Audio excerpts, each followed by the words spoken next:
Alright, everybody, I hope that everyone has a lot of fun, and I really want to be able to meet up inside of real life inside of Connecticut. Maybe I want to be able to shake his hand a little bit, and I really want to make a lot of passionate eye contact with all kinds of other people. Maybe inside of SSG as well, I can even extend my arms and just help them out essentially too if they really want to. But yeah, guys, so the whole point of stuttering, okay, the whole point of beating your own stutter is this. You need to change your expectation on when you think that you know that you can say the word out loud.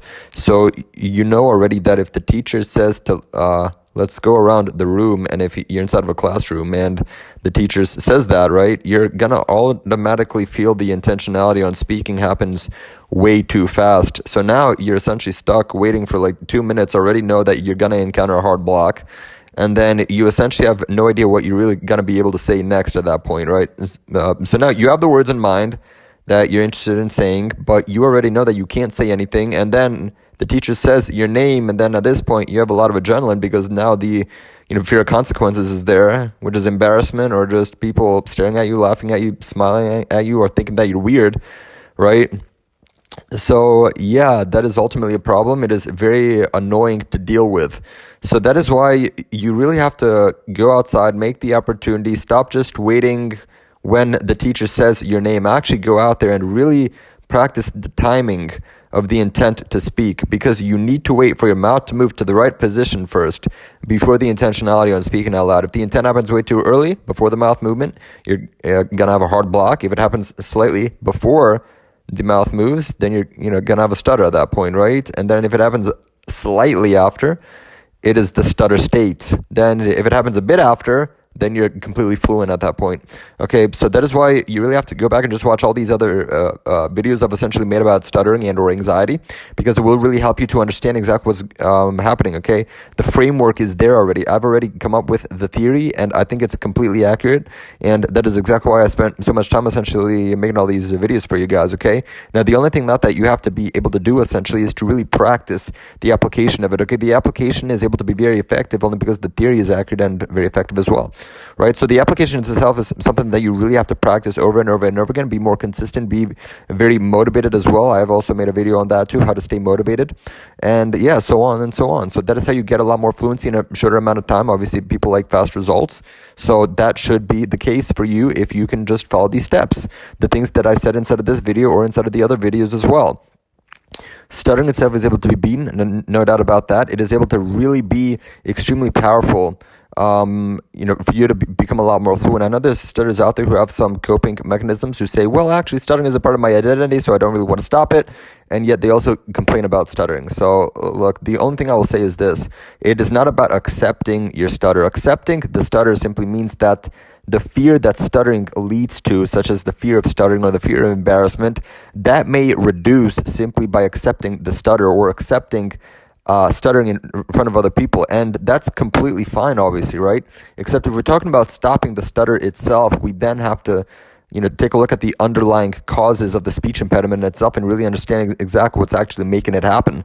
The fear itself is a heavy correlation with the causative variable that is able to cause stuttering, and that is impatience. Fear can help you, fear can hurt you. Thus, fear is a correlation, okay? And I've already told you guys back then inside of university, I had a lot of presentations where I would have no stutter at all because it actually made me that much more fluent, only because I was so self-conscious about my surroundings.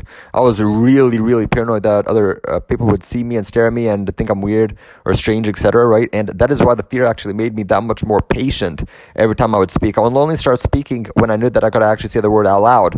So that is what ultimately really helped me to be more fluent. So that's how I know that fear itself is a correlation. I know fear for most people will actually make them stutter more, obviously, okay? But for me, I had so much fear, so much social anxiety, so much paranoia as well. It just made me actually go that much more fluent ultimately, okay? So fear is a correlation of stuttering. It is not the cause of stuttering. Now, something happens after fear, which is simply impatience.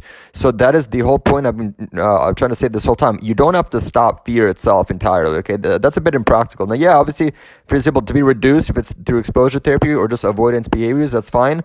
However, you just have to understand that you don't have to stop the fear itself. You can actually stop,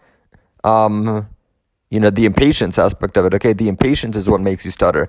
Okay, so you just have to be more patient. You need to wait for the mouth to move to the right position first, and then you have the intent on speaking instead of having the intent on speaking before the mouth even reaches the position. If you just watch a lot of videos on stutters, every time they have a hard block, watch their mouth moving. Okay, since it's either jammed up entirely, it isn't inside of the proper position, or it's just repetitive over and over and over again because they're really trying to reach that next position and they can't do it. Okay, so mouth mechanics is very powerful. It's the only way that somebody needs in order to beat their own stuttering. Selective mutism is not stuttering. Selective mutism is caused by fear. So at that point, fear is not the correlation, it's a causative variable. So at that point, you actually have to stop the fear itself in order to get the intent on speaking back. However, with selective mutism, there is no intent on speaking, since again, the fear just overrides it. So first, you go from a state of the intent on speaking, and then you lack the intent on speaking, and then the intent on speaking comes back after the fear stops. But with stuttering, the intent on speaking is there the whole time. It's like if you're in a hard block, the entire time you're actually intending on saying the word out loud, and that's exactly why the brain sends those signals over and over again, to various brain regions in order to start saying it again. Okay, try again, and then you get the stutters or the hard block, because a hard block at that point, the brain is just overwhelmed so much that it just sends the same signal over and over again, and then like the output is the same. It's just you getting stuck in a hard block. So that's how to beat your stutter. You have to adjust the impatience.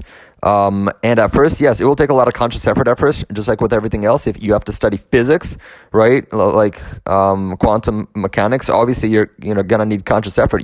You can't simply download information into your brain like that, okay?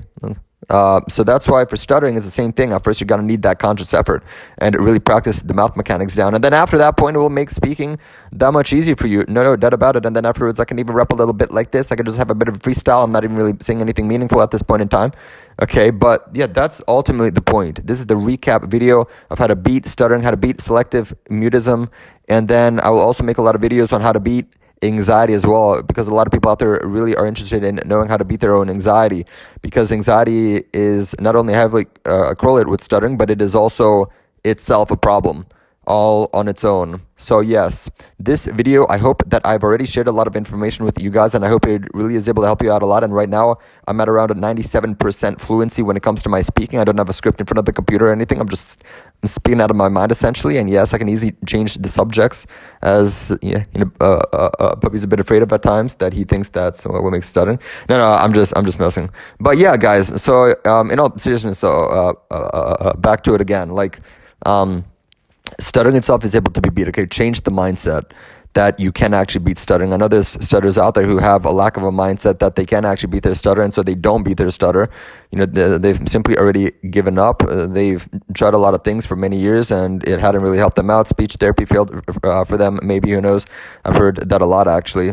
Or that some stutters out there who just fail entirely, and then afterwards they just have a fallback excuse and say, okay, stuttering is actually genetic, I can't fix it. But in reality, if you watch my video back then, I was only 12, 13 years old, and I was a severe stutter back then. Well, technically, I hard blocked a lot more than I had stuttered, okay? But like the whole point is this, that it's how to do it. You can beat the stutter, okay?